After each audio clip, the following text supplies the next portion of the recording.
Hello everyone, in today's video we are going to master the Italian opening that is played from the white side, and this opening is played in the lowest level when you are starting the chess to the highest top level.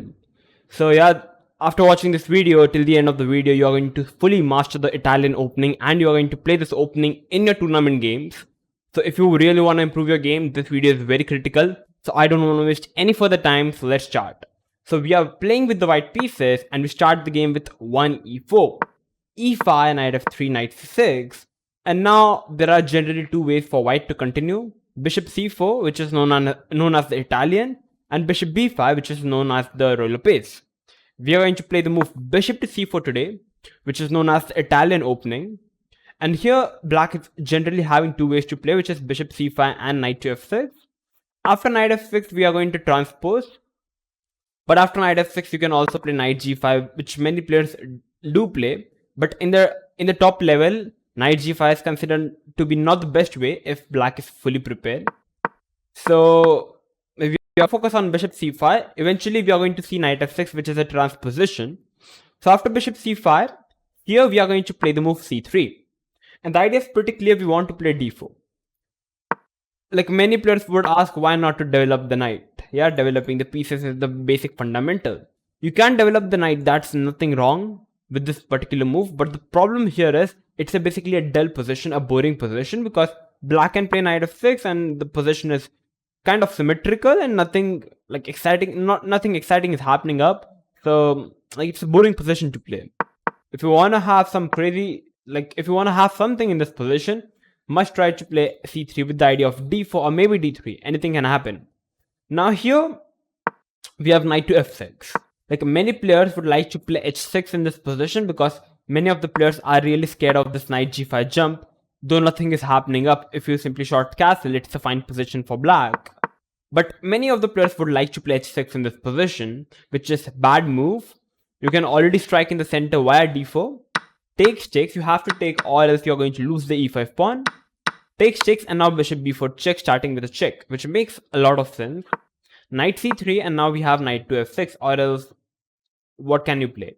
Knight to f6, now white is having already a very powerful center, you can push these pawns. So e5 is a strong move. Knight to e4, and now you can already, it's a double attack on the knight. You can already short castle. You can sacrifice one pawn. But the problem for black here is the king is in the center, the pieces are hanging up, queen b3 is already winning for white, already winning. The bishop is hanging, bishop f7 is there. It's a brilliant move to be played. You sacrifice the rook, I take on f7, give a check on a3. You have to play d6 and I can take over here.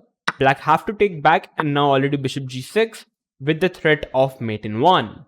And the only way for black to defend is to play queen e7 or queen c7, though it doesn't really matter because you are already having a very strong move, which is bishop d6 check. You have to take the bishop and it's a mate.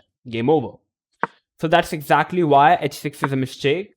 Knight to f6 is the main way to play. And now here, you are generally having two ways to play, which is d3 or d4. Knight g5 is already met with short castle. So yeah, as I said, it's a transposition. If you start with a knight f6 at the place of bishop c5, now we have the transposition on the board. Now we are having two ways to play. We can play d3 or even we can play for d4. If you play d4, which is a very dynamic move in the position, black have to take and now we have a check. And now we develop the knight and here black goes for capturing the pawn. So if you're prepared in this particular variation, it's fine to play with the white pieces. You simply castle up. And now, the point here is, white is the pawn done, but this is completely fine position to play with the white pieces. Because, for example, if you take here, takes and bishop takes, now you are already having bishop a3, which is a very strong move, not allowing black to castle, and it's actually a brilliant move. If you take over here, the game is over after rook e1 check. You have to get the knight over here, and I can take it, the game is over. You can't take the rook. If you play d5, I can play bishop b5, take, and now rook e1 check. Bishop e6 the only way. Queen c2. Now my idea is to take over here. So you have to play queen d7 in order to defend. My idea is to also play knight e5, which is literally game over. Queen d7, knight e5 still. And the best way for black is to give up the queen and have this position which is completely winning for white. So that's exactly what happens after d5. If d6, like stopping this bishop, now we have rook c1, and this is completely winning for white because you can already compare white's pieces compared to the black pieces. White's all pieces have been developed compared to the black. Bishop have not yet been developed. The king is in the center. After bishop a4, you can already play queen a4, trying to chase off the bishop. Pawn push is coming up. The position is already falling apart for black. So yeah, that's exactly what happens after knight takes. If you take with the bishop, you can take. Now you can already push the pawn. That's the main way to play. That's the main line. And after bishop takes, pawn takes, like the position is extremely crazy. The knight is hanging, the bishop is hanging. And if you are thoroughly prepared in this position with the white pieces, I think your opponent is going to go wrong and you can easily win the game. But at the place of d4, if you want to play the standard way, you can actually play the move d3. It's actually the standard way to play. You're protecting the pawn. And now here, the main way is to play with d6. But if your opponent strikes with d5, you can take over here, and this is already like a bad way for black to play because white can already play queen b3, which is a good position for white now. The knight is hanging. If you move the knight, the f7 is hanging up. So the only way for black to defend the knight is to play bishop e6. You can also play knight e7, which is also fine move, but after queen b5, you are losing the bishop. So bishop e6 has to be played. But now we have queen b7 capturing the pawn and attacking the knight. So I don't know, black have to play knight f5, but after queen b5 check, it's a triple attack and white is going to win a piece and eventually the game.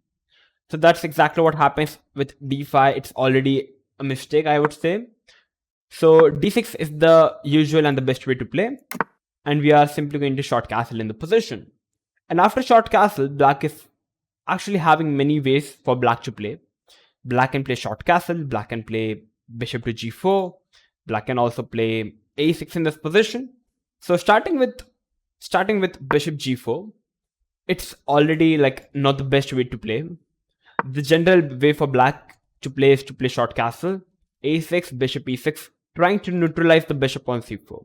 If you try to play bishop g4, white can play knight d2. Like the whole point of bishop g4 is to get the knight to d4. But in this position, you can't really do so because the c3 pawn is already covering the d4 square. So bishop g4 only backfires with the knight d2, short castle, h3, kicking the bishop back, and now you play rook e1 with the standard idea of knight f1, knight g3 attacking the bishop.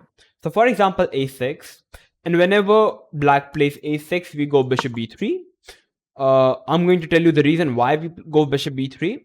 Like the whole point here is black wants to play knight f5, get rid of the bishop, and we want to protect the bishop. So we play bishop b3 so that the knight f5 can be met with bishop c2.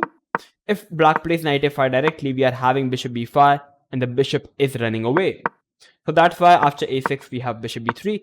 And if black plays some random moves like h6, we can play knight f1, b5, knight g3. And this is the way white should play. Knight h4 now. If you take over here attacking the knight, it's not really working up because of knight e4. And if you take over here, I can play knight c5, take over here, bishop d5 is winning a piece for white. If you play queen f6, we have queen f3, you have to trade and you are losing the material. Sorry, I'm going to take with the bishop and yeah, you are still losing the material, right? So yeah. So black will play bishop h7, but after knight f5, it's already good for white. As you can see, white has all his pieces near the king and it should be good for white. So for example, knight e7, trying to trade off the material. We can already sacrifice the knight. Queen f3, bishop h6 is also strong. Queen f3, king g7, and already we can sacrifice the bishop as well because the king is getting checkmated like this. The game is over. So that's why bishop g4 is not the best. If black does a short castle, which is not the best to be true, but it's definitely can be playable. Now we can play bishop g5, and after h6, bishop h4. As you can sense, like h4 is not the best way to play. g5 is not the best way to play now because it only weakens up the black king. So what many players does in this position, at the place of short castle, now they will play a6. That's the main move. Now the idea is to play with knight f5 and trade off the bishop with the knight. Like the bishop is a very powerful piece, so black wants to get rid of it via knight f5. Black can't really play knight f5 directly because bishop b5 check, and after c6, bishop a4, the bishop is going back with bishop c2, and b4 is also coming up. White is already better. So that's why the whole idea of black is to play a6. Now knight f5 is coming up. So here, now like we can play a4 and we can also play bishop b3. If we try to play h3, knight a5, and black gets rid of the bishop. So we play bishop b3. So now, if knight f5, we can go back with the bishop. b4 is coming up. d4 is coming up. White is having a very pleasant position to be played. If black goes bishop a7, now now we have to play knight d2. If we try to play bishop g5 in this position, it's already not the best way to play. You should not commit your bishop to g5 if your opponent has not castled yet, because in this position, black can play h6, bishop h4, and now g5. And as black has not really castled up, black is ready to expand on the king side. And now bishop g3, h5, very strong move.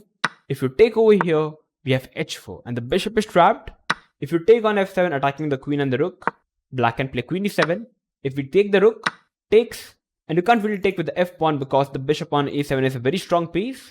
You have to take with the h pawn, and now after queen h7, the position is winning for black.